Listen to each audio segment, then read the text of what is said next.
up, everybody? John Maddox here, coming at you with another late-night logical, plausible, probable. We're going to be having an open mic discussion. You never know where we might end up. But I will tell you this, before we're done, we will have put some Evos in their place, because when I'm finished, you done.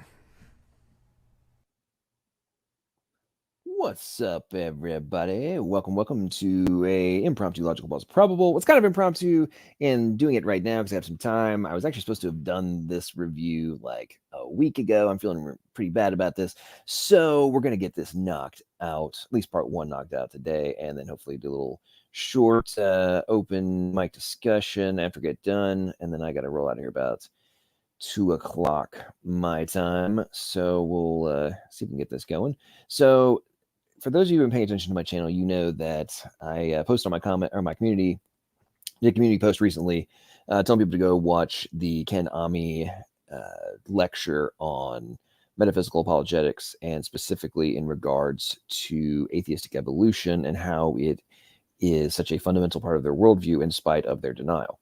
And I think he did a fantastic job on his overarching concept, the succinctness, and just the excellent culmination of the standard talking points that we hear ad nauseum from the Evo atheists who are on YouTube, and then issuing great counters and general responses. So I'm going to, without further ado, let's get into this. And I want to say what's up to everybody in the side chat. Thanks so much for joining us for today's stream. I'm seeing Honesty Angel. What's up? Heaven Rules All. Haven't seen you in a while. How you doing? Dustin Buck is here. Jungle Jargon. Redefined Living. Hurricane Havoc's in the house. What's going on, y'all? Mr. Greeny. Andrew Coffin. We got 2 members in here. What's up? What's up? Bubblegum Gun is here. How y'all doing? Appreciate everybody for joining us. See Vector's here as well. God is now here. And how the one and only Speed of Pudding is in the house as well. Okay, so let's get into this. Hopefully, I will be giving Mike some good content to review in his next weather report, as I'm sure what I'm about to show you guys will cause lots and lots of triggering in the Evo atheist camp. So let's go ahead and do this. Get all this going. All right, here we go. Thank you so much. I did refer to meta-apologetics because that's my point tonight, is to go meta level, right? Like, for me, I've heard dozens of discussions that are extremely detailed about biology or evolution, and it's not my thing, okay? When they get like super detailed, that's just way beyond me. So I'm always thinking about, well, how can I deal with issues that are kind of beyond me when it gets to the super detailed level? When it's the kind of thing, there's some things I can wrap my head around in detail, sometimes some I can't. You know, we're all like that. We have certain things we can focus on and certain not. So then, how about a meta level issue, right? Because for instance, there are philosophers of biology, if you can believe that. And so that's the kind of thing they're doing. They're talking about the worldview, the philosophy, the big picture ideas. And so that's why I thought it'd be important to present a talk like this. So those of us who are not willing or able to get into that sort of level of detail. I mean, now we even have like a microbiologist, you know, what's next? Quantum biology. I mean, we already have exobiologists who pretty much do nothing, right?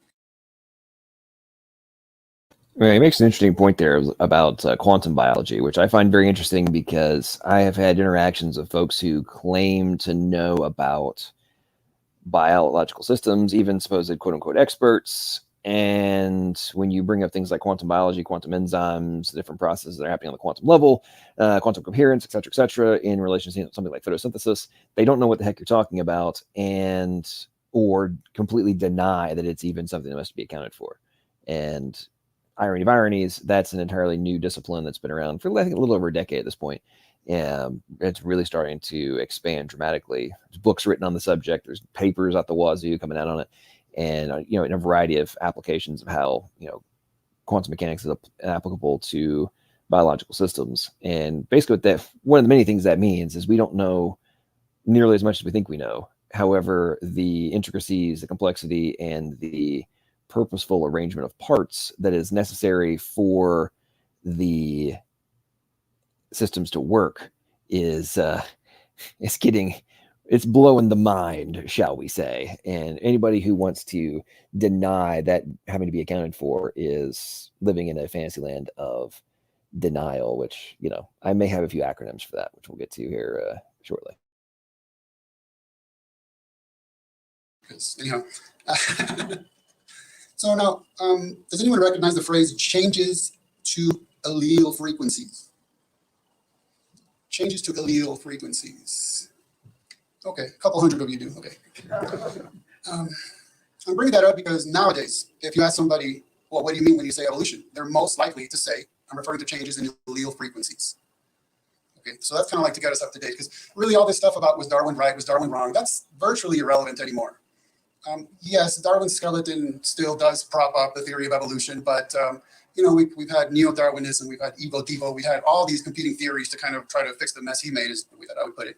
And so this is the current definition that's really popular, changes in allele frequencies. In fact, somebody online told me, I'll give you $100 if you can correctly define evolution in a couple of short sentences. And I said, well, there's many definitions of evolutions, from origin of species by means of natural selection to changes in allele frequencies, etc.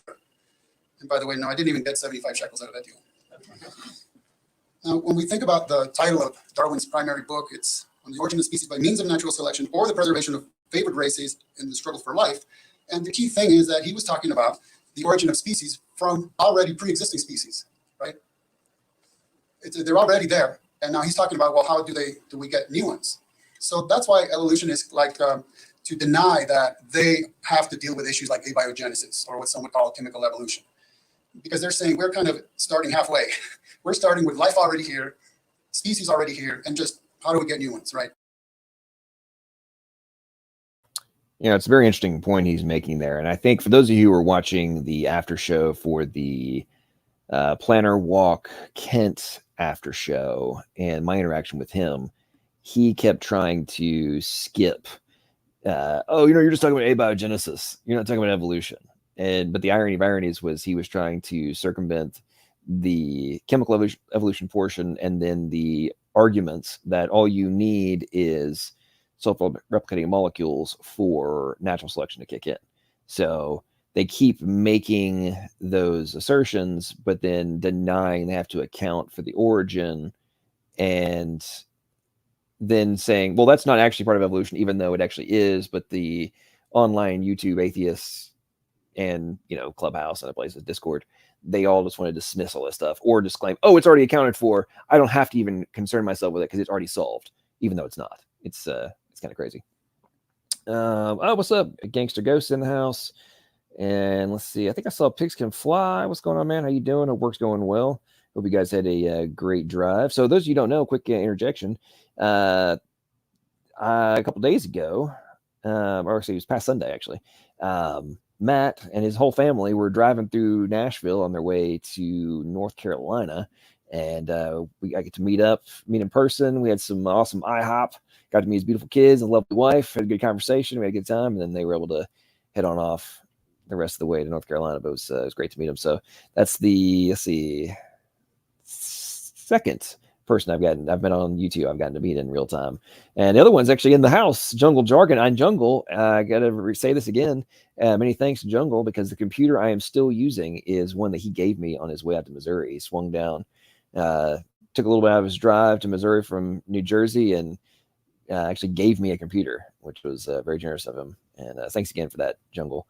And yeah, Jungle, the point you're talking about on the with the speed of light, to me that makes so much logical sense, and completely remains. It doesn't have to change the constants. The constants remain the same post wave function collapse. To me, that I don't know why people seem to reject that logic, because I haven't heard a solid rebuttal of my position other than, oh, that's not how it works, when I'm not arguing for any changes to the conventions post wave function collapse. So anyway, okay, let's get back to Ken. As if, incidentally, just labeling yourself an evolutionist means that you're not responsible for dealing with anything else. I mean, I'm not sure how that works, but they use that a lot. They'll use that to abscond from having to deal with issues that are inconvenient to their worldview, just by saying, hey, I'm an evolutionist. I don't have to bother with this other stuff. It doesn't work, but it is convenient to do what we call running away from issues. Now, nature.com says the allele frequency represents the incident of gene variation in population. In a population, allele frequencies are a reflection of genetic diversity. Changes in allele frequencies over time could indicate that genetic drift is occurring or that new mutations have been introduced into the population. Bottom line, it just refers to what some people call microevolution. That's pretty much it. And of course, the evolutionary line is that if you compile enough microevolution, you'll get macroevolution, right? Now, microevolution is something we could all agree on. It's just what we would call changes within kinds. But they're saying if you compound enough of those little changes within kinds, you can then jump to macroevolution, which is the origin of new species from other already pre-existing species. So that's just so that you're aware of that. And so, yeah, with all these changes and updating of Darwinism, the way Vox Day put it is, if you can manage to keep up with adaptive default punk aetheroi neo-quasi-Darwinism, or whatever the evolutionary biologists are calling this week's spin on St. Darwin's dangerous idea. So, for instance, we have a very popular cyber atheist who says that he's not a Darwinist, he's an evolutionist. Okay, because they're recognizing that, forget all this Darwin stuff, we're just on the bandwagon of the latest spin on his views and the latest theory of evolution. Now, as Philip S. Skell put it in Why Do We Invoke Darwin? Evolutionary Theory Contributes Little to Experimental Biology, and that's from the Journal of the Scientist from 2005. He writes, natural selection makes humans self-centered and aggressive, except when it makes them altruistic and peaceful. Or natural selection produces virile men who eagerly spread their seed, except when it prefers men who are faithful protectors and providers. When an explanation is so subtle that it can explain any behavior, it is difficult to test it experimentally, much less use it as a catalyst for scientific discovery. Okay, so that's just some ideas about how the way issues are dealt with and discussed change. And so this is kind of like the latest definition of evolution, and then just how to start thinking about it, because it is supposed to be a theory of everything, right? Ultimately, biology is a science, but we'll find out Darwinism or evolution is a worldview philosophy. And so what Skell is pointing out is that when you're looking at any phenomena, biological phenomena, and you're just slapping the term evolution on it, it's no longer a viable theory, because you're just saying it explains absolutely everything, which means that it ultimately doesn't really explain anything. Because if you have completely opposite behavior being labeled evolution, that just shows you it's not a viable concept. Right? Yeah, he's making a really good point there about the slapping of evolution onto all sorts of different stuff. So evolutionary biology, evolutionary psychology, there's so many different quote unquote disciplines that just you put evolution in front of it, and then like, oh well, things change, therefore it's evolution. And they may not mean it necessarily in the same sense, but people view it as in the same line. And how could you possibly have all of these different scientific disciplines and professions that are based on evolutionary theory? That you couldn't be that many if it's not true, right?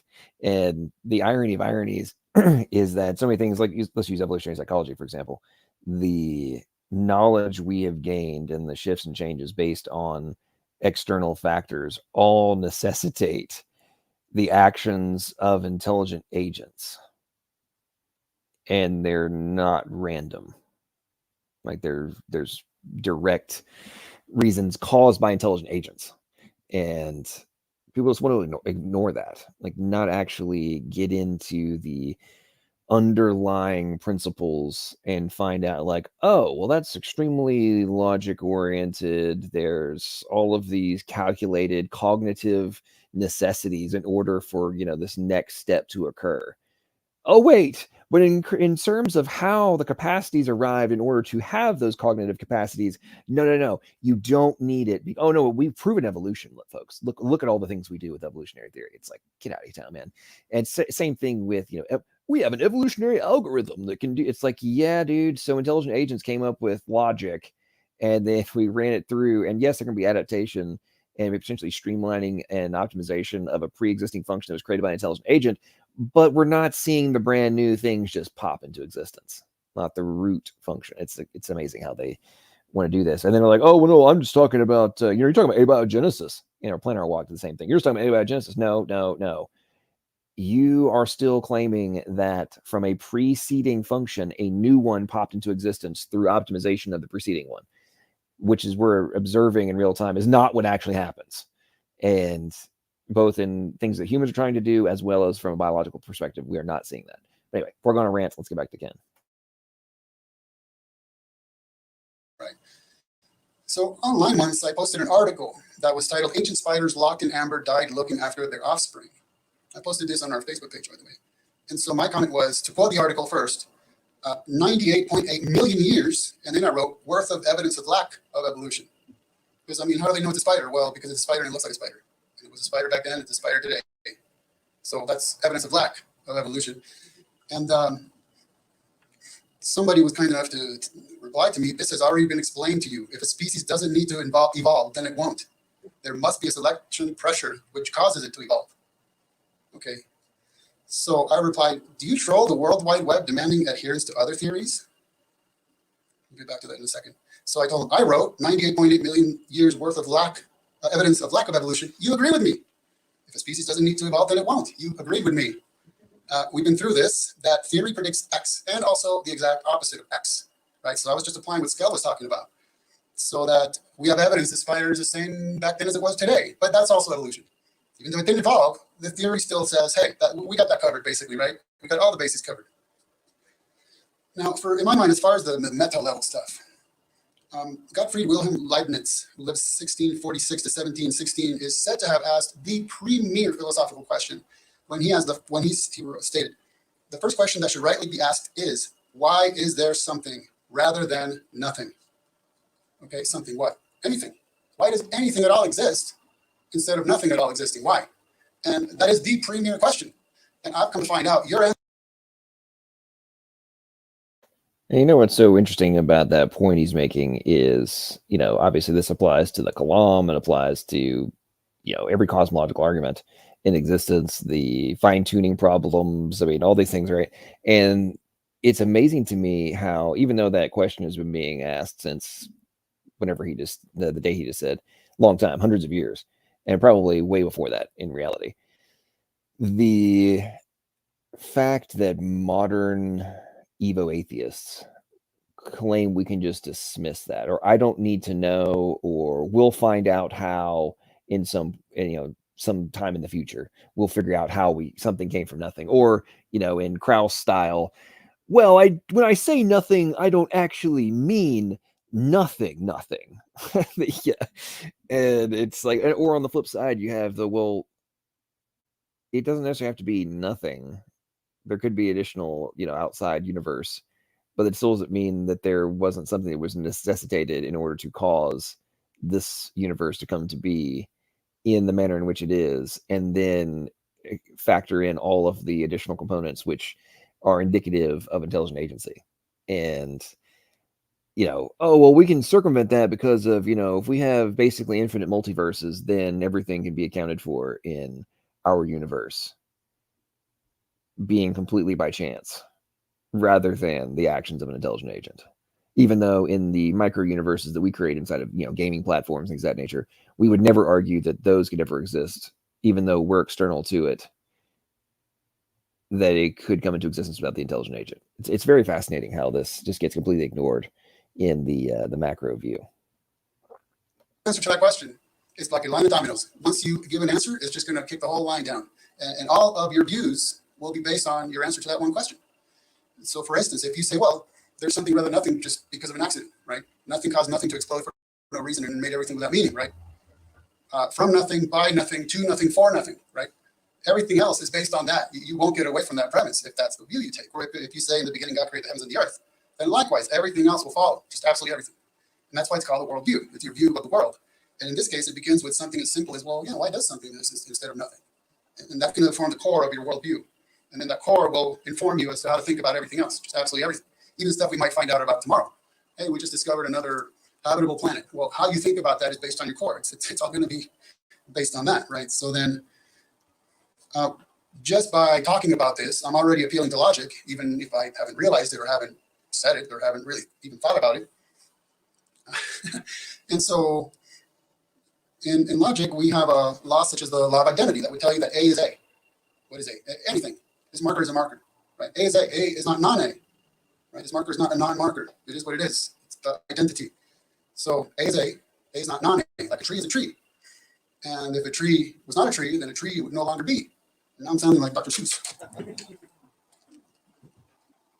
Let's see. When we think about logic, that also comes from our answer to the fundamental question, right? So I find that evolutionists will tell me that logic is a human invention, right? Humans developed to the point that we invented logic. Okay.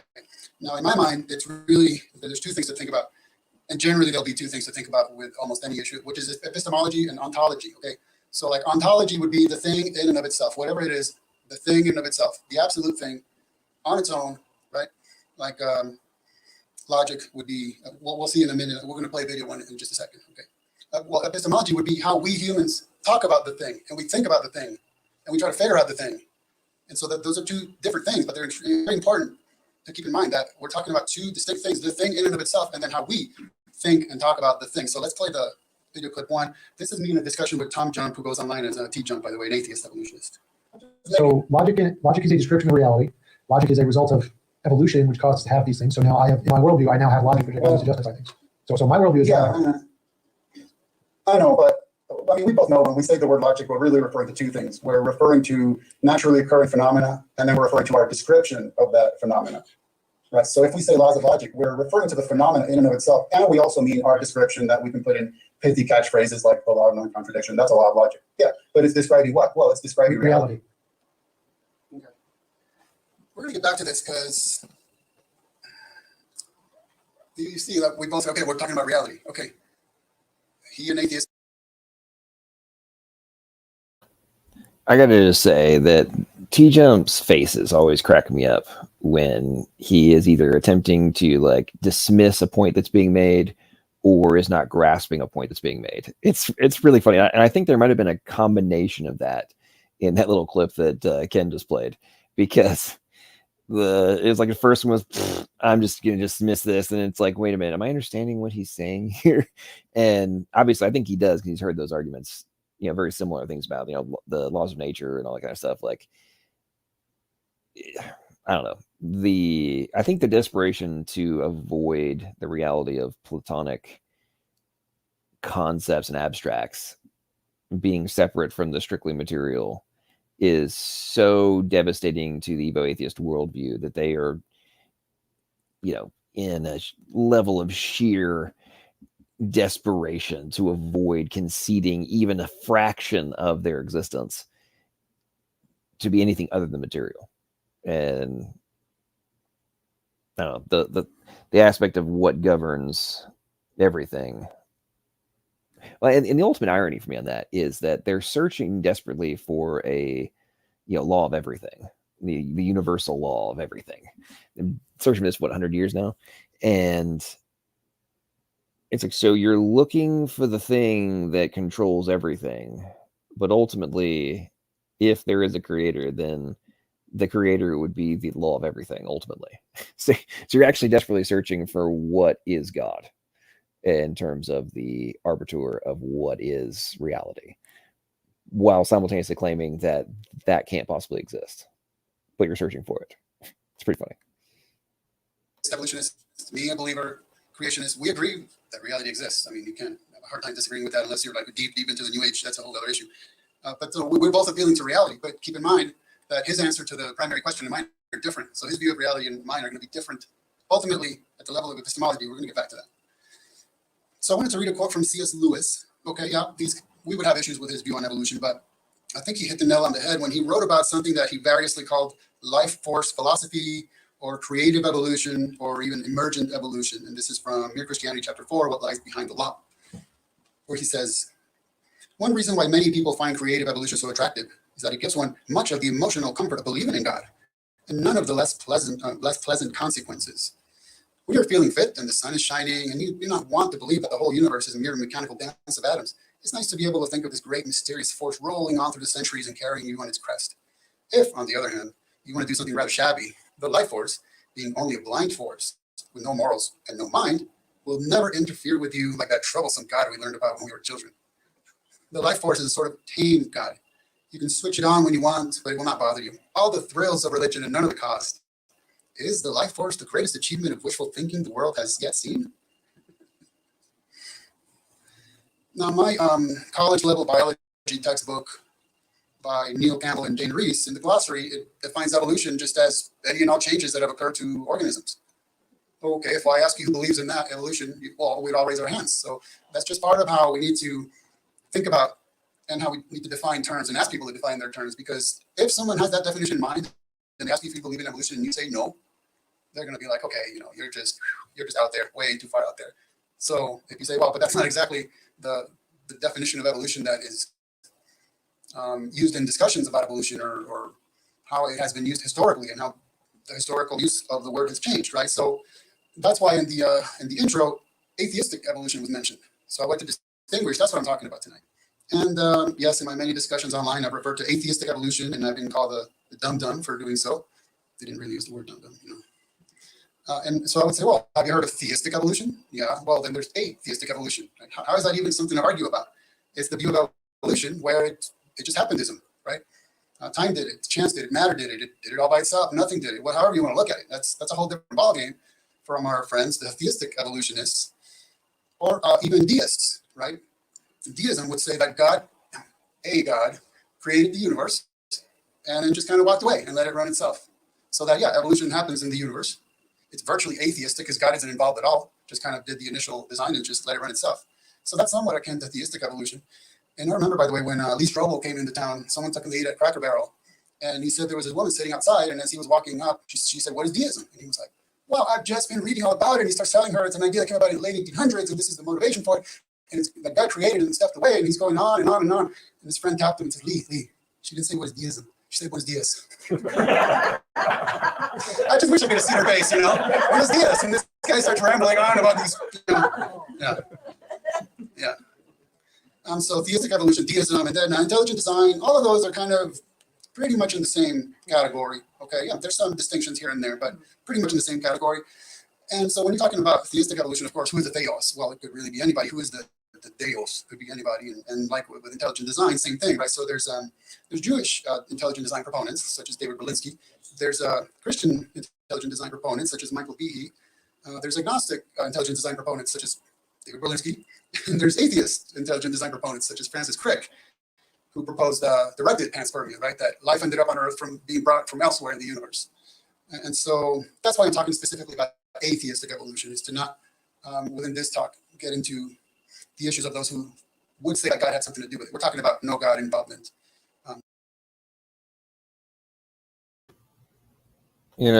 I love how Andrew continues to prove that he doesn't actually pay attention, because he says, FYI, I've already known that Darwinian evolution wasn't the whole story in biology for quite some time. Now, it isn't news in any way.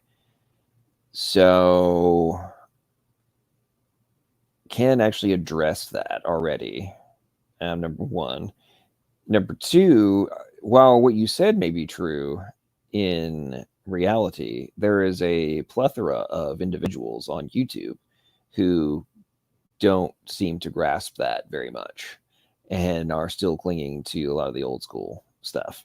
So anyway, Andrew, if you're not responding to me, but it's something that's already been addressed in the thing that we're reviewing, maybe you should pay attention and just not talk inside chat if you aren't actually paying attention to what's being reviewed, because that's already been, your point's already been addressed.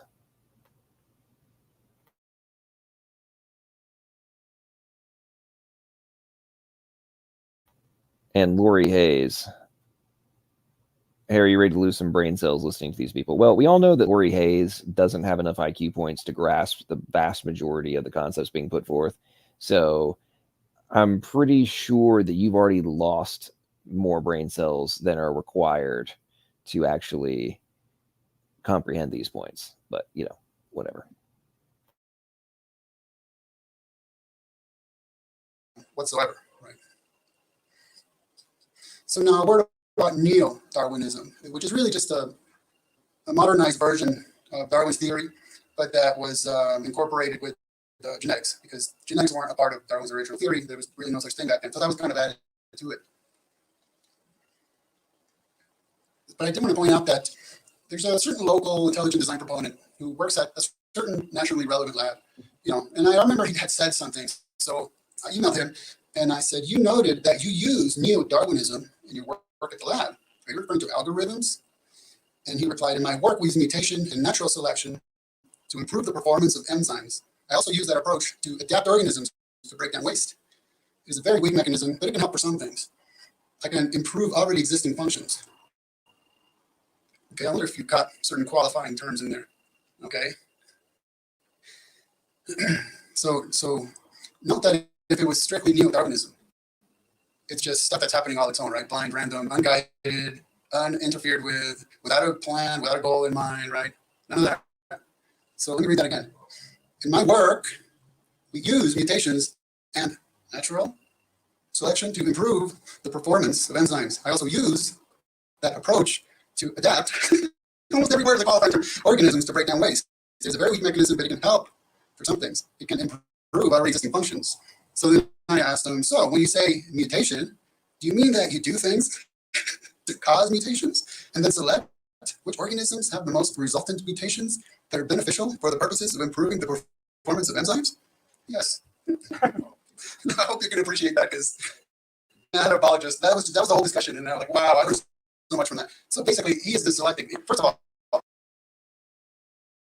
Now, I'm going to just go ahead and assume that the atheists that are in the side chat probably did not pay attention to what was just said and then repeated, and are probably, if they do pay attention or rewind and listen to what was said, will then immediately start coming up with excuses as to the significance of the point being made and the relevance to the overarching question of how do we exist that scientists claim they don't need to account for on the macro level, and we can just accept happened without observation via extrapolation. Yeah, they won't actually think about that. But pay attention, folks. using intelligence, right? Using intelligently designed equipment to design an experiment. And he's purposefully putting little organisms into it, making sure they're nice and taken care of, tucking them in at night. And then he's purposely causing mutations. And then he's purposely selecting just the ones, right? I mean, the whole thing is, okay, it's intelligent design. He's saying that up front. But then don't tell me it's actually neo-Darwinism, right? It's not. It can't be. Can't be. I mean, as an intelligent design proponent, you are doing intelligent design. That is what you're doing. I get it. But let's not claim that we're doing neo-Darwinism. I mean, if anything, I don't know what you want to call it, mathematics, genetics, but yeah, so that's just part of what I mean by the meta level stuff, right? So it's just that I was able to pick out his qualifying terms. I was like, wait a minute, he's actually saying something very different from the blanket claim that it's neo-Darwinism. Okay. So now we come to a very important issue, kind of going back to the whole worldview thing and the answer to the premier philosophical question. Charles Darwin wrote a letter to William Graham in 1881 where he said something very, very important and insightful. He says, the horrid doubt always arises whether the conviction of a man's mind, which has been developed from the mind of lower animals, are of any value or at all trustworthy. Would anyone trust in the convictions of a monkey's mind if there are any convictions in such a mind? Okay, now see, that's very, very important. And you can tell this is beyond biology now. He's like looking at this at a meta level and a philosophical level and saying, well, what does this mean about something as fundamental as the functioning of our mind? Is it producing anything that's actually reliable or trustworthy? Because of developed from the minds of lower animals, right? He's wondering if the conviction of a monkey mind, from whence he's saying it came, or if they have any conviction at all. And the descent of man, he said, in a series of forms gradually increasing, in a series of forms graduating incessantly from some ape-like creature to man, as he now exists, it would be impossible to fix on any definite point when the term man ought to be used. Okay, so he's talking about how in our evolution from what he had previously said were monkeys, now he's updating it to apes, and there's a difference. That we can't even really pinpoint when does an ape stop being an ape and start becoming a man, right, human. And that was Darwin way back then. Flip two, please. This is Richard Dawkins just a few years ago. I'm an ape. Yeah. I'm Bishop. I'm not. Yeah, definitely I'm not. I'm special. Made in the image of God. In the creative mind of God. Creative as God is. Who made me? That's the difference. The Ammi. Well, I'm an ape. I'm an African ape. I'm very proud to be an African ape. Yeah. I'm socially being. Yeah. Right, before destruction. How do you spare before fall? Now, it's funny that the Evo atheists on YouTube claim that nobody still holds to any aspect of Darwinism. I mean, that's just, it's been debunked for a long time. Well, what's kind of funny, I'm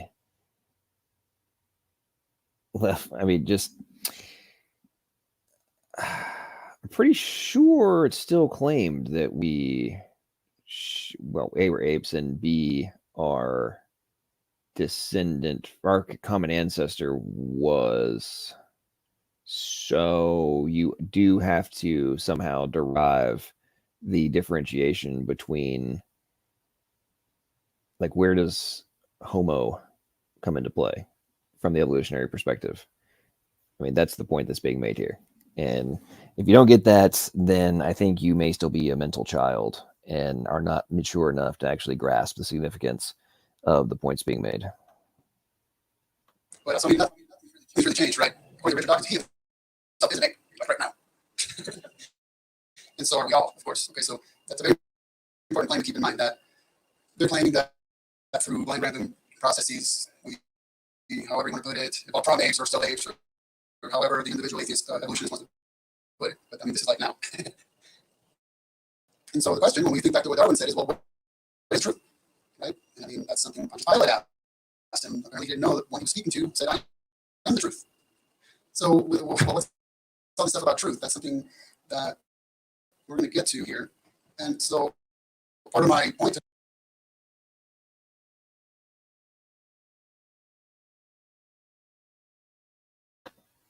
Okay, that's the end of part 1. Give me 1 second here.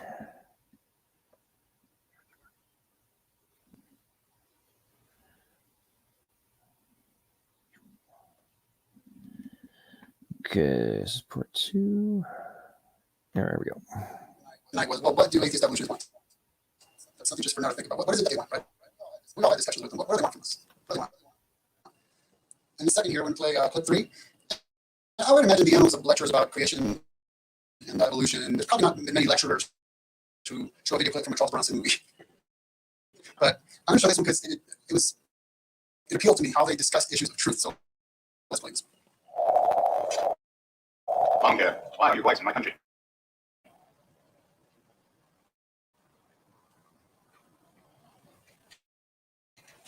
Do not ask the whites to come here. Shakespeare gave us these hills as a home. You say, are you not really become civilized? We do not want your civilization.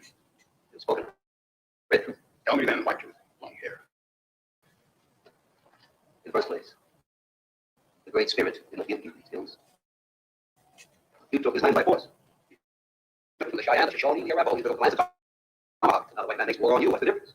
White have no honor. The white man wants death sometimes season. That's a thing called progress. The thing called greed. Tell me this. Am I evil because my skin is red? Is it a wicked thing that I was born when my father was born? Is it a bad thing that I would die for my people? It's still red truth, but not real truth. Tell me this true truth, then. Give a John word. Belarus is extinct. When Sitting Bull was a boy, the Sioux would throw 10,000 warriors into battle. Today it's the white man's turn. Those you have seen on these hills and on the plains are a handful of these. There are many. They are more than the plains of spring grass, more than the buffalo on the smut of the earth in their great herds. There's no way to stand against the white man. The weapons are terrible. They have the power. You will bend to the long knives of struggle. You will live as they say or die under bayonets. But respect to him. If such is the true truth, then I will sing my death song. No. Call out of your death. Why not? You are white. First I am your brother. And your friend. Long hair. Yes. There should be no war. That's from a movie called The White Buffalo. And so what really stuck out of me is that they're telling the native, well, you're speaking red truth. And he's telling honkies, you're speaking white truth. Right? But then, and it's still red truth. It's not real truth. So he said, well, tell me this true truth. Right? So the red truth and the white truth are more like perspectives. But they finally get to, well, what's the actual ontological reality, right? That's the real truth. That's the true truth. And I love that was straight tongue. So that's something that what kind of motivated me to start thinking about this, and also presenting talk about it, is to get beyond. Well, that's why I'm asking, what do they want from us, right? They want us to accept their perspective or the actual real truth. What are we getting at, really, right? So now, one of the issues is that when we look back to Darwin's book, it referred to natural selection, and so that's not the intelligent design proponents. Neo-Darwin is intelligent selection; it's actually natural selection. If there's anything about which I agree with Richard Dawkins, it's when he said that In nature, the selecting agent is simple and stark. It's the Green Reaper. That's it, right? Natural selection. It means something falls over dead or it doesn't. That's pretty much it. You put a St. Bernard in a Chihuahua in the North Pole, one of them going to fall over dead. The other one is. But one of the issues when dealing with evolution, philosophically, I guess, or just commonsensically, is that, okay, so there's evidence of natural selection. There's evidence of what's called adaptation. There's evidence of what's called variation. There's evidence of what's called speciation, even. And I'm granting the difficulty of defining the term species. But the issue is, you have evidence for all these, but then evolutionists just came along and say, hey, these all belong to us. And now we're going to call all of that evolution. And now we're going to claim that all of that evidence is evidence of evolution. That's one of the main problems right there. Is that it's natural selection, adaptation, variation, speciation. They just call it all evolution, and then we'll claim that evidence is ours, right? That's something to keep in mind, incidentally. And another thing to keep in mind that once I noticed it and started reading about it, I notice it all the time, is evolutionary storytelling. I was just listening to a debate today between an evolutionist and a creationist. And I thought, wow, that answer the evolutionist just gave was literally just a story. Zero evidence. It was just a story motivated by the evolutionary narrative. That's what it was. And then let's listen to video clip number 4, just for a little word about that from Stephen Jay Gould. Human beings as storytelling animals, and we like our stories to go certain ways. We don't really care much for Ecclesiastes type stories about all rivers running into the sea and the sea not filling up. They don't go anywhere. We like stories about trends. We love trends because then even something's getting better, we can celebrate, or something's getting worse, we can lament. We seem to like to do both with equal frequency depending on the season. And therefore, I think that so many scientific things that need to be explained, but that need to be explained in the narrative mode as stories, fall prey to a peculiar kind of bias. We don't pay enough attention to. Scientists and historians and commentators of science are very used to analyzing politically based biases, socially based biases. But there's also a form of literary bias in which, when, for example, we're saying something about the history of life, which is an intrinsically historical theme in science, we manage to tailor our stories to fit into the kinds of tales we know best. We like to make them tales about trends. Just one example, which isn't so much about trends. If you ever really look in detail at the histories of theories about human evolution, you might think that they and their changes are based primarily on increasingly better data from the fossil record, but so much of the standard way of looking at human evolution is really just a reflection of the standard themes of myths and sagas. We have the hero who's conventionally male. In fact, until recent feminist critiques, almost the entire story of human evolution was. I'm getting some awful feedback. We're often just the stories of what men do. You never quite knew where the women were. They were presumably sitting around the hearth taking care of the kids, but you didn't get it in the narrative. So much the conventional narrative was the birth of the hero going out, and it was almost like Parsifal and the Red Knight all over again. And so I think that's a very important theme. And what I want to talk about today is the way in which we've had wrong views, and in fact, curiously inverted, not only just wrong, but precisely opposite to the way in which we can find better explanations because of our desire to find trends, and because of our desire to tell stories as tales about trends. Well, it's too bad he's not interested in Ecclesiastes talking about the sea never filling up, because that's part of the Bible's prediction about hydrological cycle page. Who's to bother with that? Now, Monsieur Landau has done a fair amount of writing about storytelling and what's supposed to be science. So, for instance, in Human Evolutionist Narrative, published in American Scientist in 1984, she writes, scientists are generally aware of the influence of theory on observation. Seldom do they recognize, however, that many scientific theories are essentially narratives. They may be unaware of the narrative presuppositions which inform their science. One scientific discipline that appears open to the importance of narrative is paleoanthropology. Certainly, a number of recent articles and books on the subject of bias in the study of fossil men, including one entitled "The Myth of Human Evolution," that's by Eldridge and Tattersall in 1982, suggests that paleoanthropologists are aware of the literary aspects of their study. Multiple interpretations and ambiguity are no strangers to readers of evolutionary biology. By comparing the narrative roles played by fossil scientists may become more explicit about the subjective and often highly imaginative ways in which they reconstruct human ancestors. Note, by the way, she said scientists are generally aware of the influence of theory on observation. Right? It should be that they're aware of the influence of observation on theory, right? I mean, that's precisely backwards. But it's true, right? They have a theory in mind. That's their worldview lens. And now they're making observations. And what they see is informed by their worldview bias, rather than saying, hey, I'm observing this, and now I'm formulating a theory based on that. It's easy to kind of get that backwards. So the points that are being made there about the foundation of the point he's making is that some people like to just avoid accounting for the root assumptions to their position. And it's very, very, very, very common on both sides of these arguments for people not to understand the root concepts, but moreover in my opinion, the atheist side, they just dismiss any need to account for it because naturalism at some point will solve the unsolved and will somehow be able to overcome the points that are being made.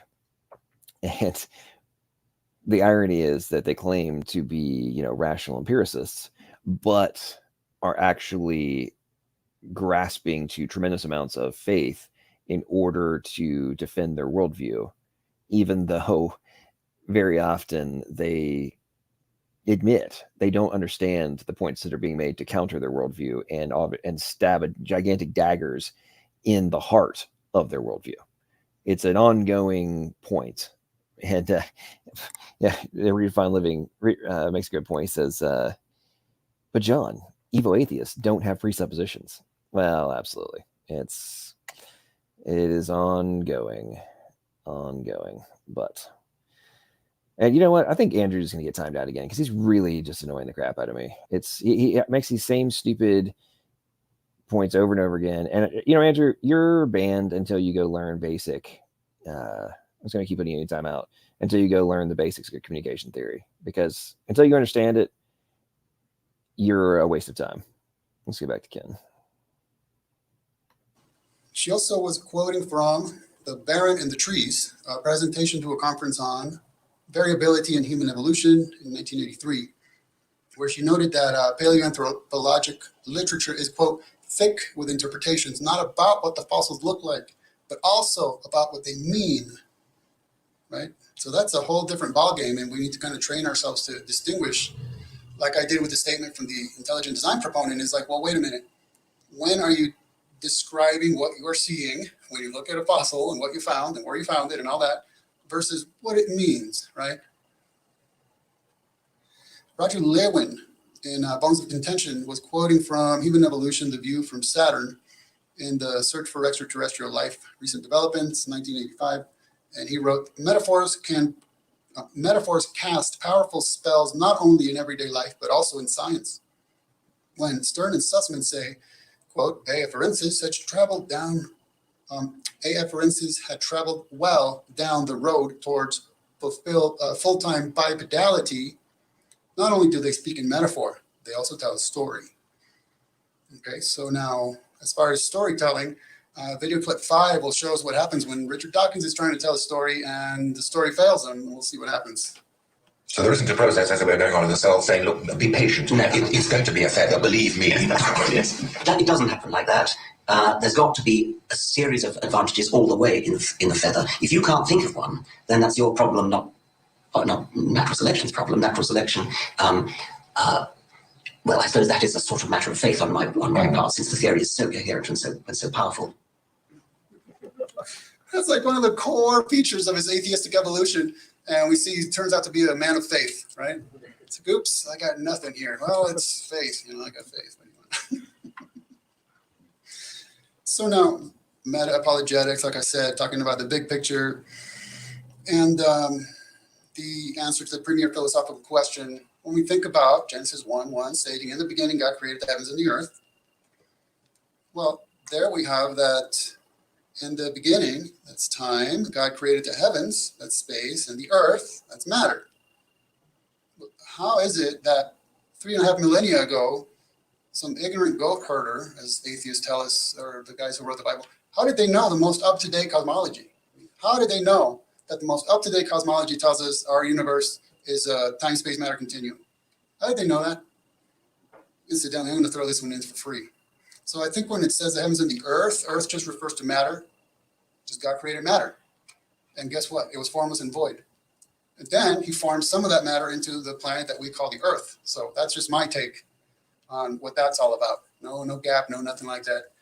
God creates matter, it's formless and void. Some of it he forms into the earth, and then he starts talking about what's going on in the earth. So I kind of would think that when, especially in one single verse, we get modern day cosmology, it might be worthwhile taking that text seriously and considering what it says. There's other aspects of this because we see that God is the one who created time, space, and matter.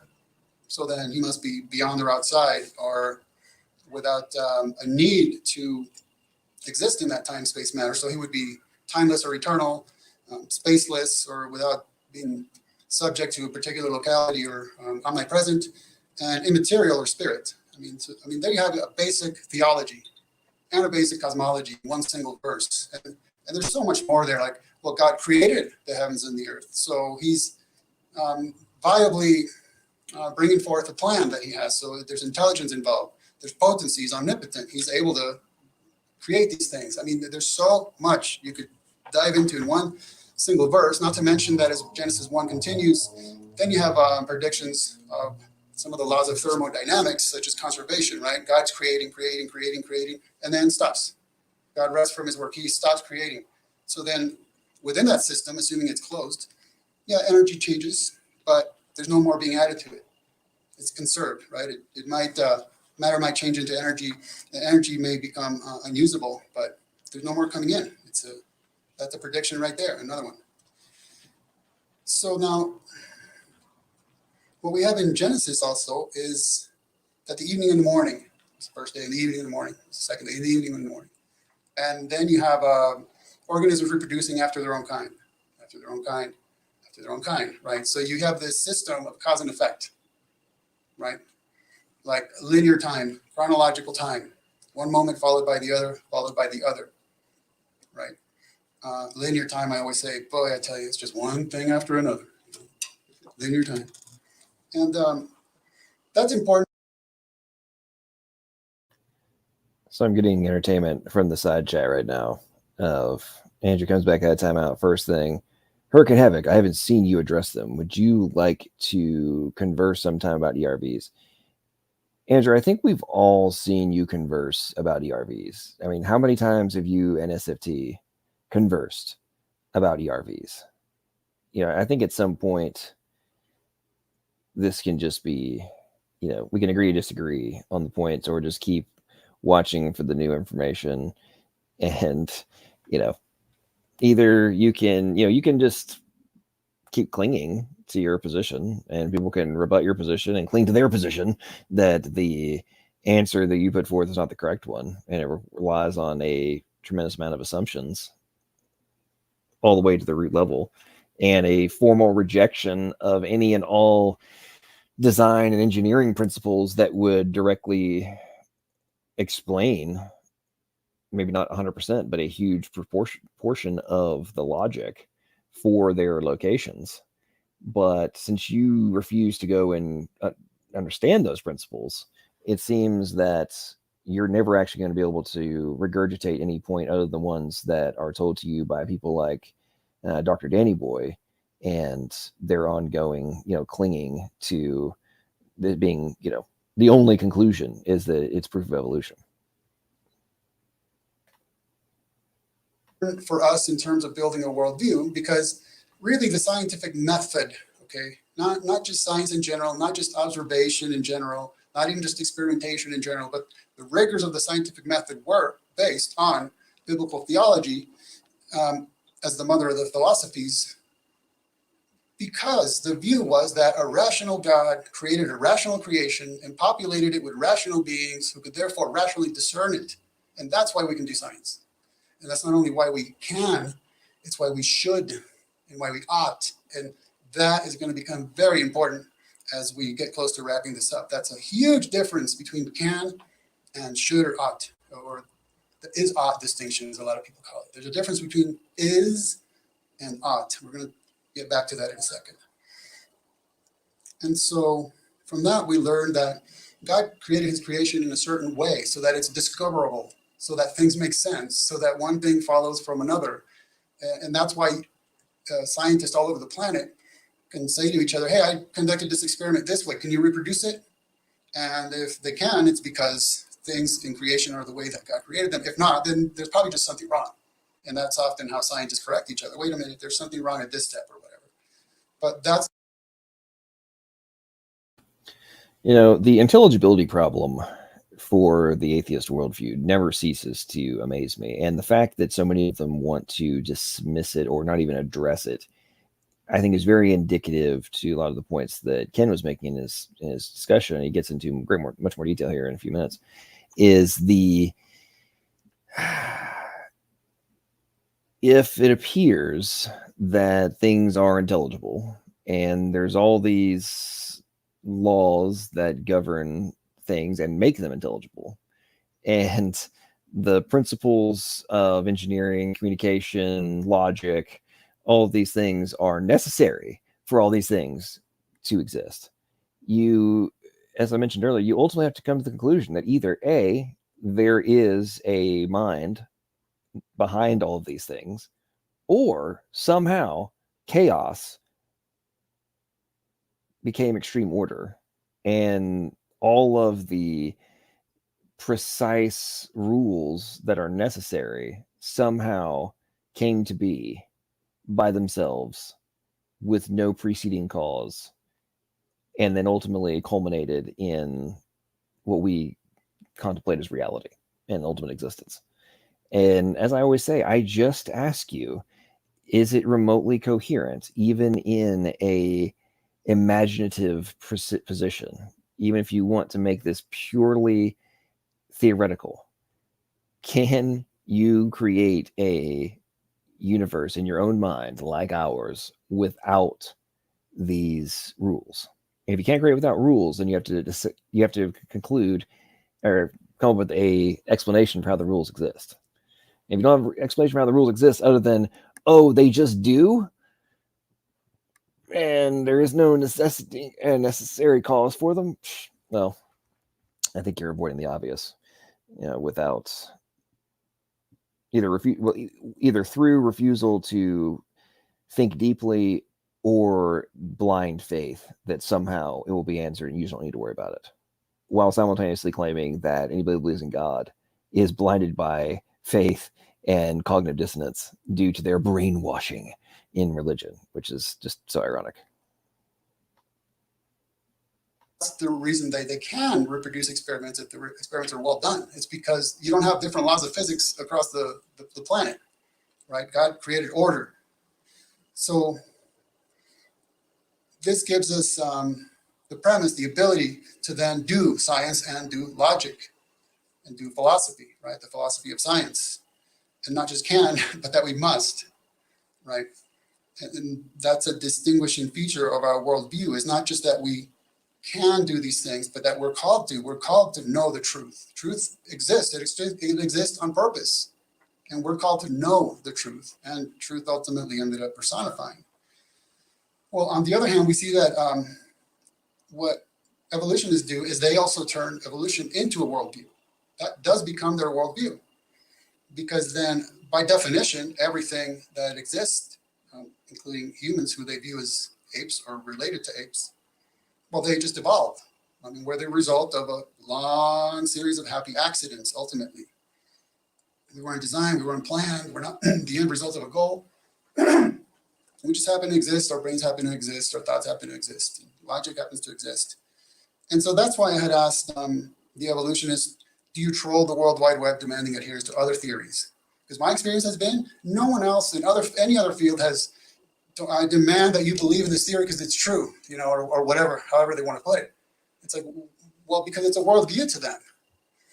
And that's why if you challenge an evolutionist on any point of biology, they tend to lose their minds. Let's just put it that way. Because to them, you're not actually just talking about biology. You're touching the core of their worldview and you're threatening that. That's been my experience many times. So that's why I would ask, do you troll the World Wide Web demanding adherence to other theories or just evolution? Just evolution. And note that that's my point, is that that's one thing they want from us. They're demanding adherence to it. They want us to accept it. It's a really good point he's making there about the demand to adherence. and demand for adherence. And I can only imagine the report that little Andrew will be making to Speed of Pudding and the gang, and how they'll just claim that there's no need for adherence when nobody's actually suggesting that, when simultaneously saying anybody who doesn't agree is uneducated, uninformed, or refuses to accept for faith-based reasons and such. And it's pretty funny how that proves itself over and over again, continues to be what's observed in a testable, repeatable fashion with YouTube atheists. It's truly amazing. And while as Ken just said, simultaneously claiming that evolution has nothing to do with their worldview, except for the fact that it is the foundation of why they can reject God. Okay. And now what follows from that, turning evolution from a theory that is supposed to be about biology into a worldview, what comes with that is also that evolution and therefore atheism become neo-pagan. It's a pagan worldview. And so let me quote from Romans 1 as to why that is. Because it refers to the ungodliness and unrighteousness of men who by their unrighteousness suppress the truth. For what can be known about God is plain to them, because God has shown it to them. For the invisible attributes, namely his eternal power and divine nature, have been clearly perceived ever since the creation of the world, in the things that have been made, so they are without excuse.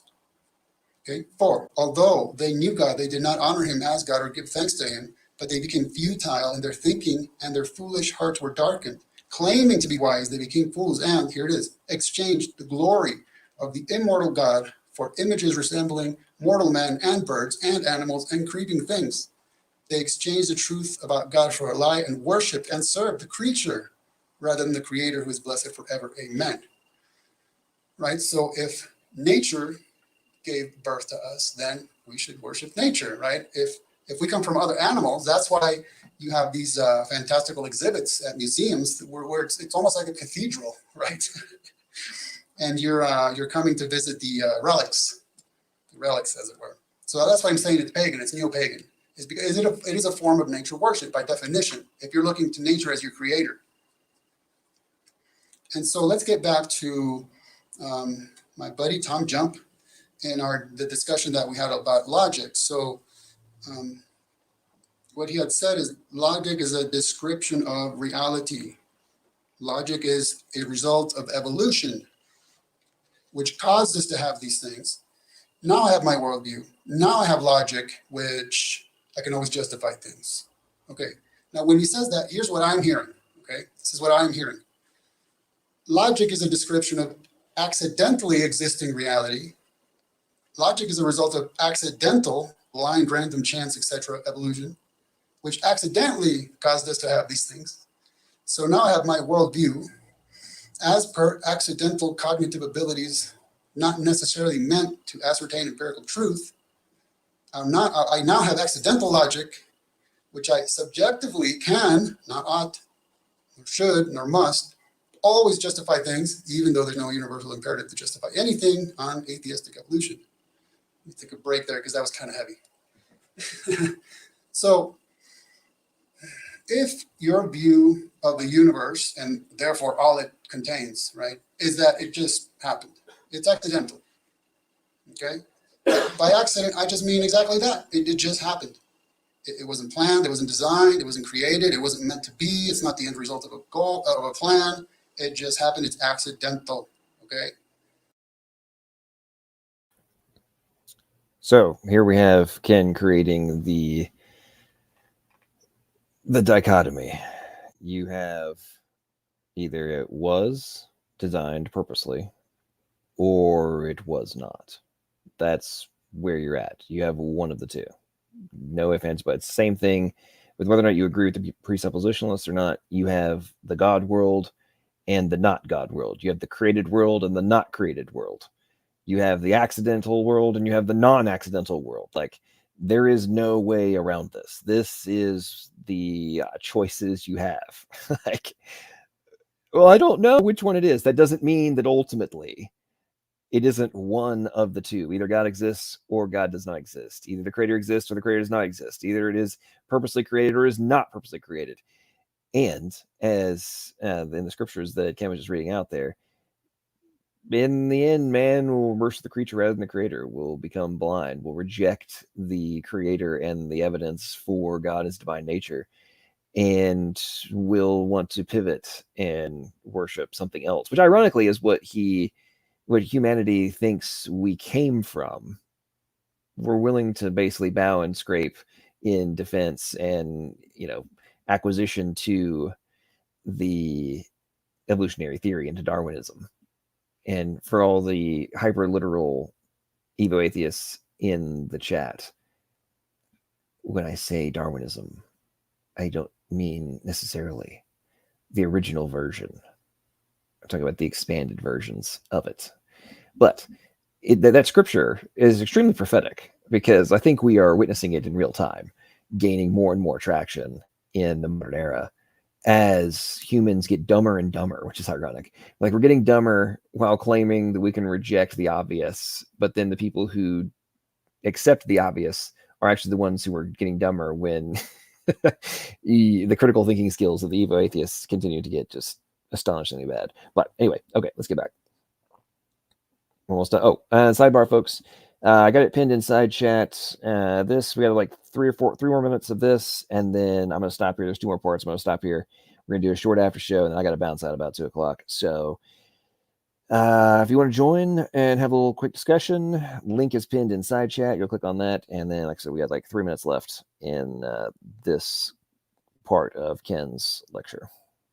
Now, if the universe is accidental, then truth is accidental, because whatever is true within that universe is accidental by definition, right? So then reality is accidental. And I like to say that truth or that facts are nuggets of truth based on reality. When you talk about truth, you talk about reality, you talk about facts, it's all really the same thing.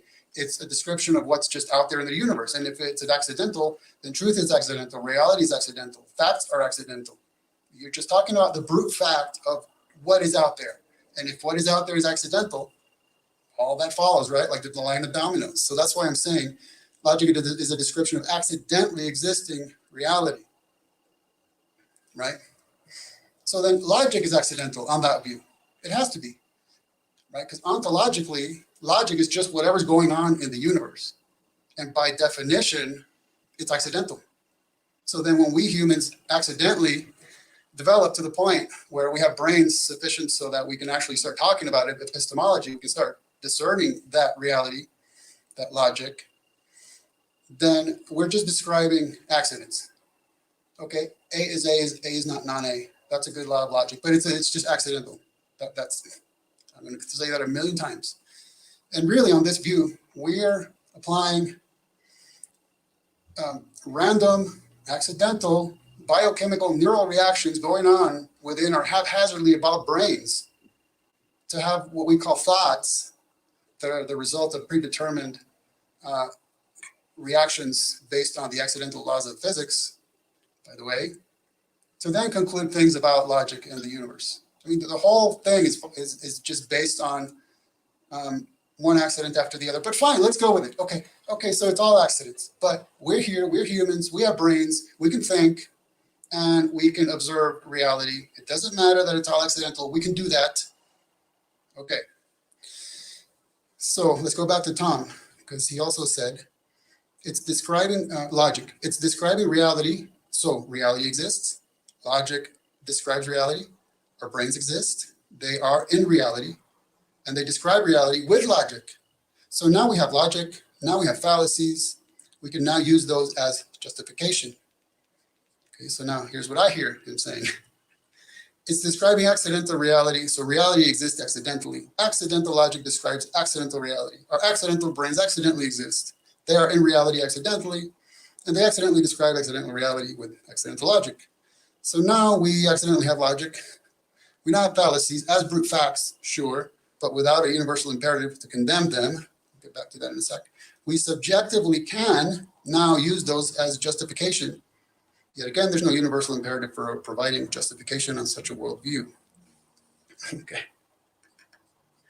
So. Okay, we're going to end at that point, but I'm going to rewind it just for a second. Let's re-listen to the a little play on words he just did there, because I think it's very significant, and hopefully the Evo atheists in the room will pay attention to what he's saying here and the significance of it. I mean, the whole thing is just based on one accident after the other. But fine, let's go with it. Okay, so it's all accidents. But we're here, we're humans, we have brains, we can think, and we can observe reality. It doesn't matter that it's all accidental. We can do that. Okay. So let's go back to Tom, because he also said it's describing logic. It's describing reality. So reality exists. Logic describes reality. Our brains exist. They are in reality, and they describe reality with logic. So now we have logic. Now we have fallacies. We can now use those as justification. Okay, so now here's what I hear him saying. It's describing accidental reality. So reality exists accidentally. Accidental logic describes accidental reality. Our accidental brains accidentally exist. They are in reality accidentally, and they accidentally describe accidental reality with accidental logic. So now we accidentally have logic. We now have fallacies as brute facts, sure, but without a universal imperative to condemn them. I'll get back to that in a sec. We subjectively can now use those as justification. Yet again, there's no universal imperative for providing justification on such a worldview. Okay. So when he's saying we now have fallacies.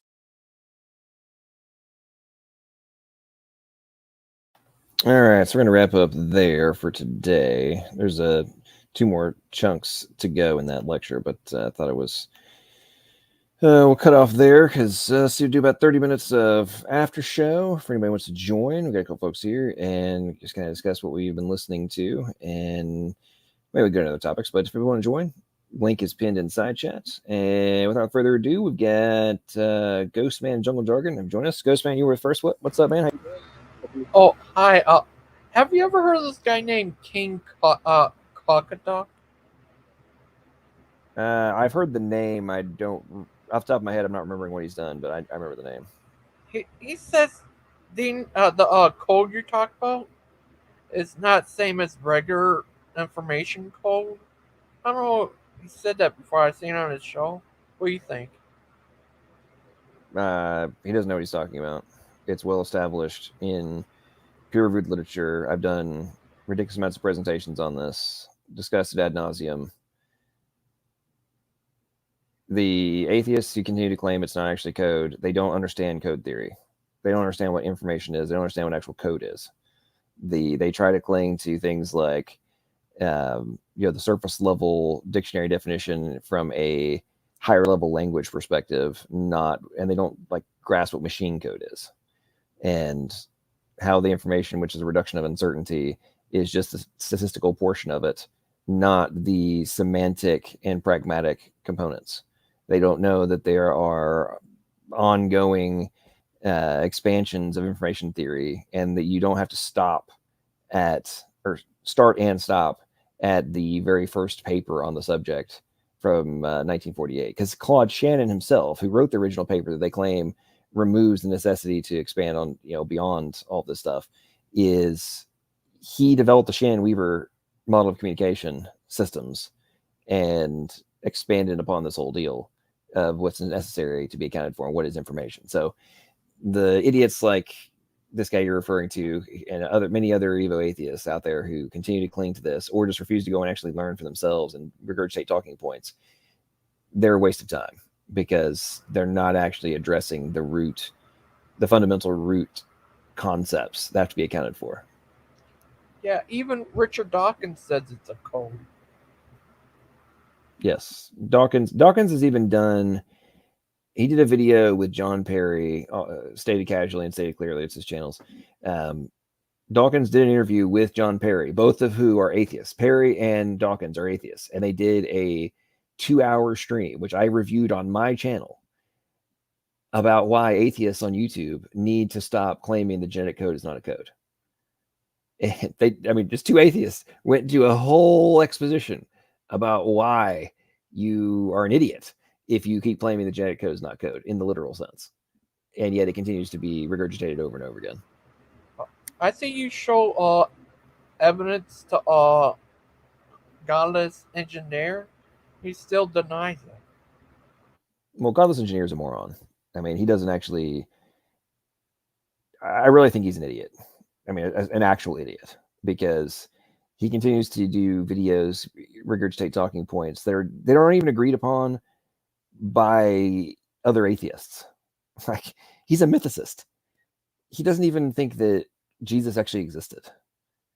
I mean, that's such an outlier. I mean, him and what's his face, who's the Richard Carey or whatever.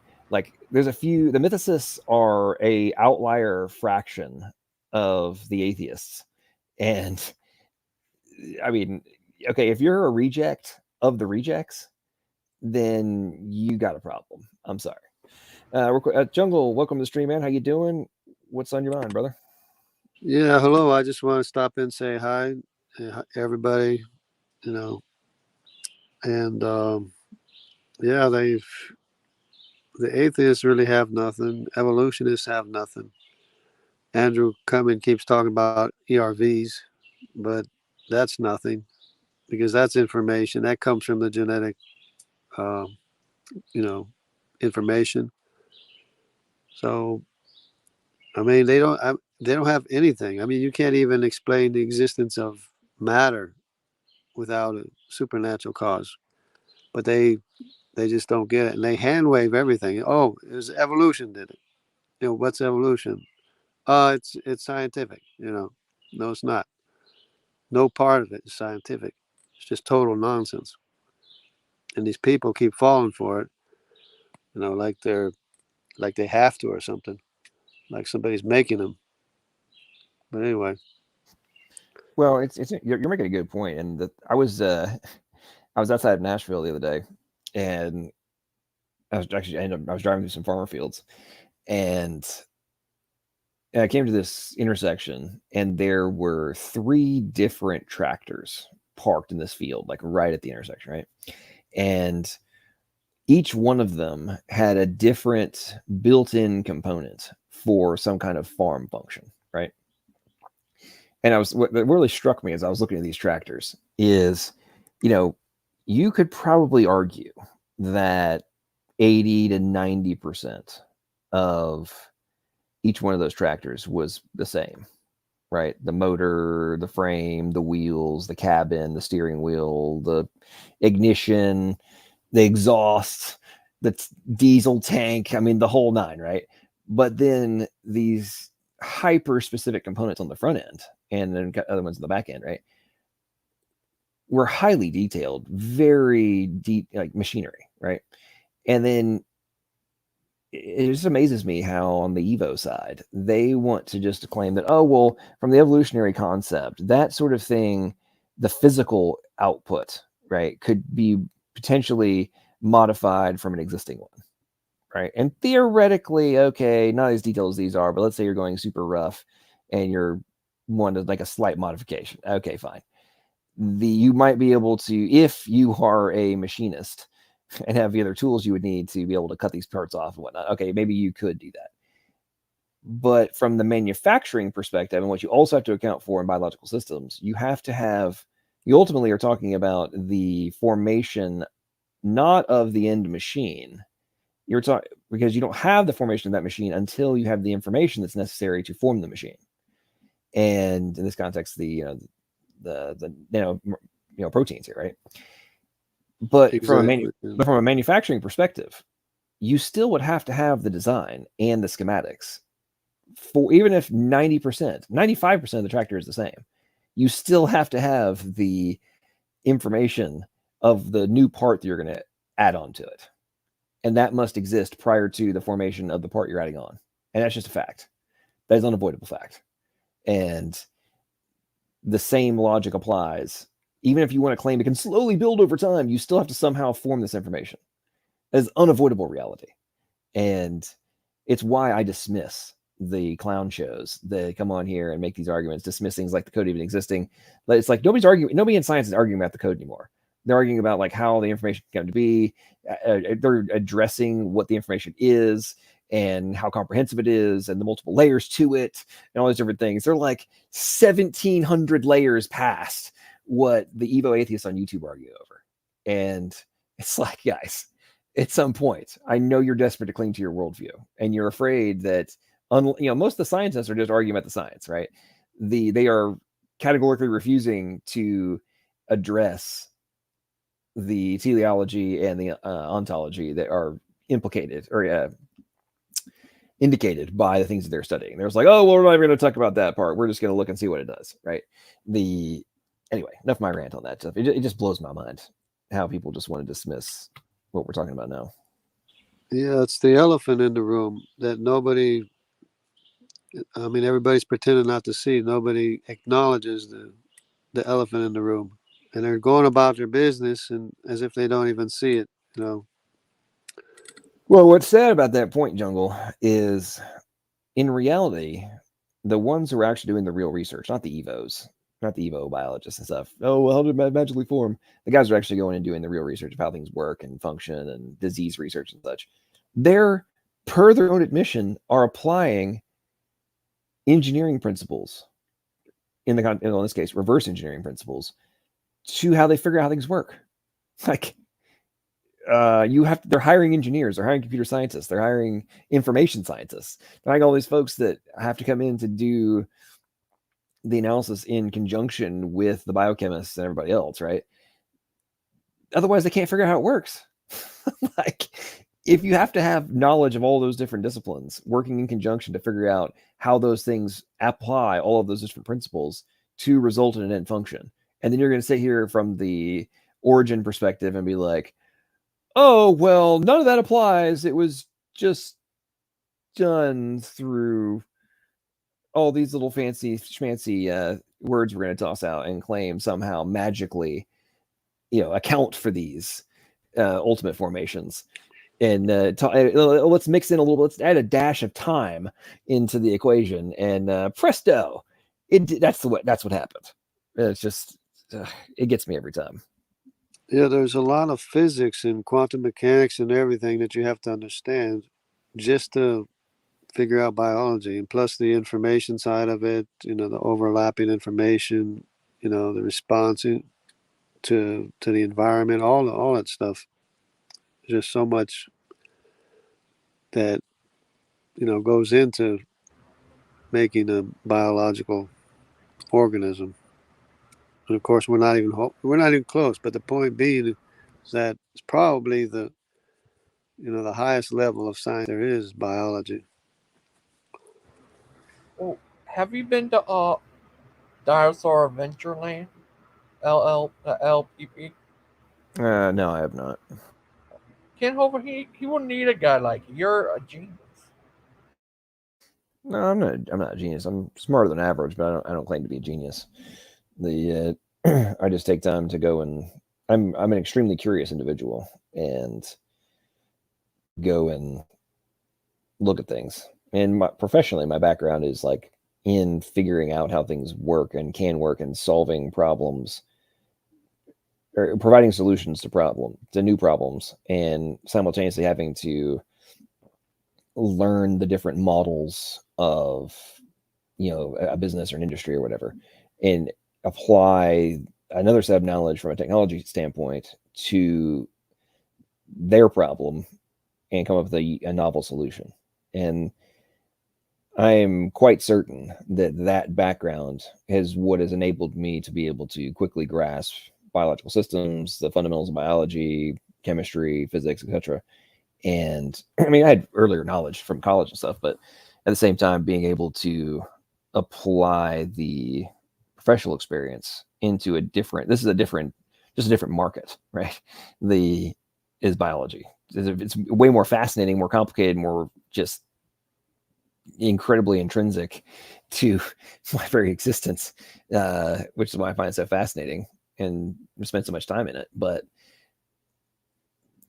the fact that people want to dismiss the same concepts being necessary to be accounted for in biology as anything else crack me up. It's fantasy land, as Ken was talking about in his lecture. Yeah, they like to say evolution did it, but then if you ask them how, they can't explain to you how evolution, came up with the information that wasn't there to get the function like what you're talking about. that's required, or the end result. So the end result of every living organism is different. It doesn't matter how they grow the same or how much alike they look. It's the end result that is from the information in the genome, which people should have known before they even discovered the genome. So, well, and what's the takeaway is a good point. So I didn't know about evolution being completely unscientific. So I agree with you. There's scientific concepts that are being placed into evolution, and I would also say that you can derive certain aspects of understanding from what evolutionary biology is turning into outside of the, like, it's a name that's being applied to understanding incredible complexity, engineering, and so on and so forth. That's the point I was making. But if you actually look at it, it's a bunch of hand waving for the how did it get here, right?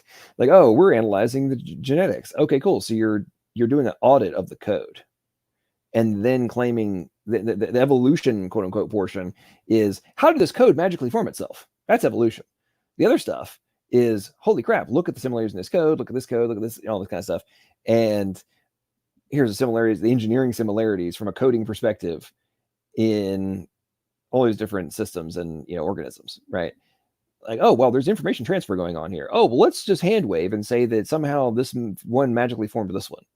And through this extenuated process of all these little micro changes in the code, ultimately this new function comes, because we need now to understand how this function exists based on the code that's necessary and the expression of said code to result in the three-dimensional objects, which make up the overall combined make up the systems that result in X function. Like, congratulations, you're doing a freaking code audit. Like, that doesn't mean you are proving that the code created itself at all. Like, that's what cracks me up about this, and it seems that concept seems to go over the heads of the vast majority of the Evo atheists out there, which is why I say go learn the basics of code theory, and like what machine code is, assembly code, and like all this. Go learn what that is, and then apply those necessities and both from a chemistry perspective as well as an information perspective, and then really contemplate the plausibility of your hand-waving explanations. that's why they're still evolutionists, is because they don't understand, what the code is and how the code, determines the outcome, the end result of the organism. And you always said you can't get here from there. You can't get the information required by making mistakes. It just doesn't happen, especially not in limited time and space where we are. Not in 20 billion years can you get, single common protein, but they just keep on holding on to their faith because they need it. They need to have evolution, because otherwise there's a God, so, but they don't actually take the time just to understand that evolution doesn't work. There is no mechanism for getting written programming that's not there. It's just nonsense. It's just total nonsense. It's just so annoying.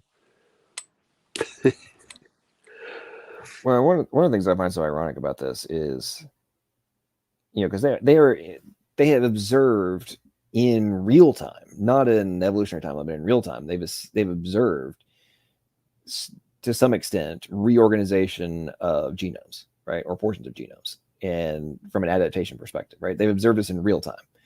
But if it's happening in real time, then, and it's in direct response to a new threat or new variable, then that would be indicative of cognition being expressed in order to, in real time, operate like an AI, potential AI, and leverage machine learning to solve a problem based on utilization of existing capacity to create a new solution, right?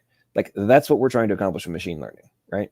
Okay, so we have observed this, but even if that is true, and even if that could result, we haven't observed this, but let's say that those kinds of actions could result in formation of entirely new organisms and body plans and such. Let's say that could happen, okay? Hypothetically speaking. That directly pulverizes evolutionary theory, right? Like all the talking points and the fundamental principles that they rely upon, it just completely obliterates them. And the fact that reality seems to go over the head of most of the YouTube Evo atheists just cracks me up to no end. Like, you guys are missing the obvious. But that's just me. Who knows? PC Myers, he just says it's chemical.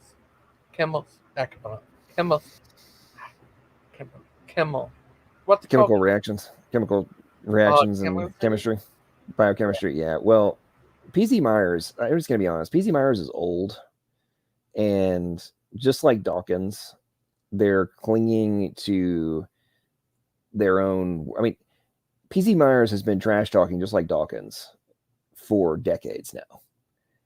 He's now old, and he's in the validation stage of life, and it has been shown, it's been studied up the wazoo, that when you're in the validation stage of life, you can be presented with information which directly contradicts your position. However, if it has been a fundamental component to your life, people in the validation stage, it's not exclusive, not 100%, but the vast majority lack the capacity to make the mental shift. This has been studied at the wazoo. And we observe this in politics, right? All the time. Using it as an example, we have old people in Congress and bureaucracies and all these talking heads and the think tanks and such. They have professionally been in favor of, say, Keynesian economics for 50 freaking years. They have advocated for, they have voted for, they have pushed all of these socialist Keynesian policies on to the United States, for example. Even when economists come out and say, well, the data is now in on a global level that these policies suck, they fail, and they don't work, and we should probably shift, the politicians double and triple down on their positions that are outdated. For those of us who are, observing this and have basic understanding of economics, it's like, okay, so the data's in, you're wrong, make a pivot, and then they refuse. Same thing with like monetary policy. Like we're about to, the United States is about to freaking implode because Western civilization in general is about to implode because of modern monetary policy and the freaking printing, and we just inject more capital into the market and keep interest rates low and everything's going to be fine. We can solve all these problems. Let's go into a bubble, cyclical bubble economies, and like it'll be all fine. We can just inject more money. Well, guess what, folks? We are observing hyperinflation. Well, we're not quite hyperinflation in the United States yet, but significant inflation, and we're like on the borderline of hyperinflation. And the second the United States loses reserve currency, we're freaking toast. And all of the dumbass policies of the lefties and some of the quote-unquote righties in the United States for the last 50 years is going to result in the United States becoming a third world country. And that's just reality. It's an unavoidable truth. And people don't want to accept that. You don't have to accept it, but you're going to be dealing with the outcomes very soon. And that's one of the reasons that Jungle's going to be pretty safe. He's got some land. He's got water. He's got tractor. He's got diggers. He's got all sorts of stuff. Jungle's going to survive. You got some solar power too, didn't you, Jungle? Yeah, I have air conditioning and my well pump, and my lights run off of solar power. Yeah. Nice. How much to run your AC? How many kilowatt hours are you needing? I have 3 lithium iron phosphate batteries. They're each like 105 amp hours each. Okay. Which is not a whole lot. It's like the bare minimum, and it'll still run my air conditioning all day and all through the night until the morning. But then if it happens where I, use up all the battery, then it'll just use electricity from the grid. And then as soon as the sun starts shining, it's back again. Nice.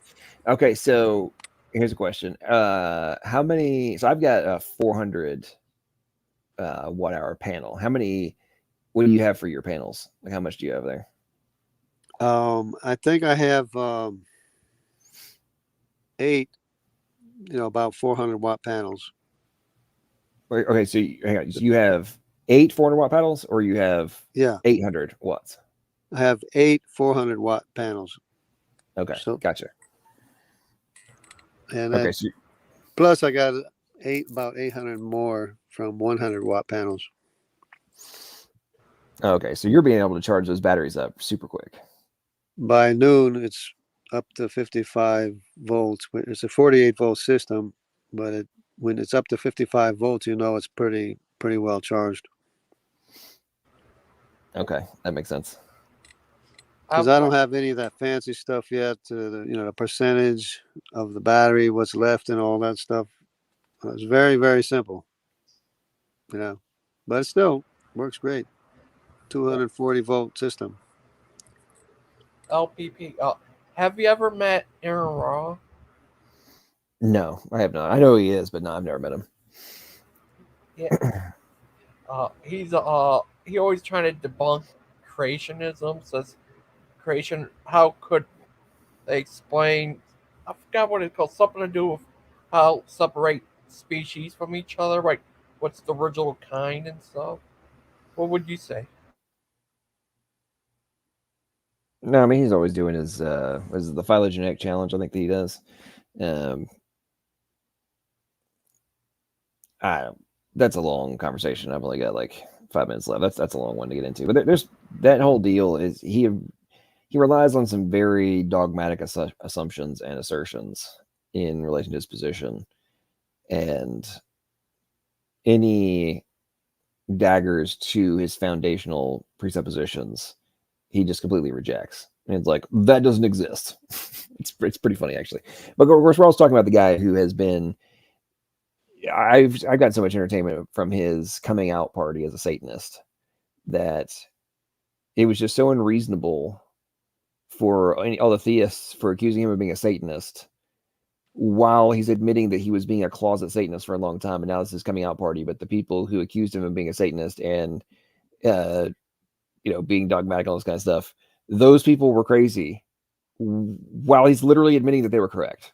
So a lot of his positions kind of get flipped because, like, yeah, okay, bro, we'll take what you say with a grain of salt. But okay, so I gotta roll out here in 4 minutes. So let's do last words, and thanks so much for everybody for joining us in the side chat as well. Ghostman, you got any last words? Have a good day. Appreciate you too. Jungle, any last words? Yeah, I just wanted to mention about Aaron Ron, his phylogeny thing. He's, of course, that's hand waving, like you were saying. That's just, evolution did it without even accounting for where the information's coming from. So that's just total nonsense to begin with. And God bless everybody. Take care. No, appreciate you very much, Jungle. Okay, folks, I hope everybody enjoyed this little relatively short impromptu stream here. Thanks, everybody, for doing the super chats, for all the members, for having great conversation in the side chat. And as you consider all the different things that are discussed here and elsewhere, and you contemplate the arguments and the assertions made by both parties, both camps in these ultimate discussions regarding our existence and the fundamental necessities for it, make sure that whatever conclusion you reach, it is logical, plausible, and probable. Have a good night, everybody.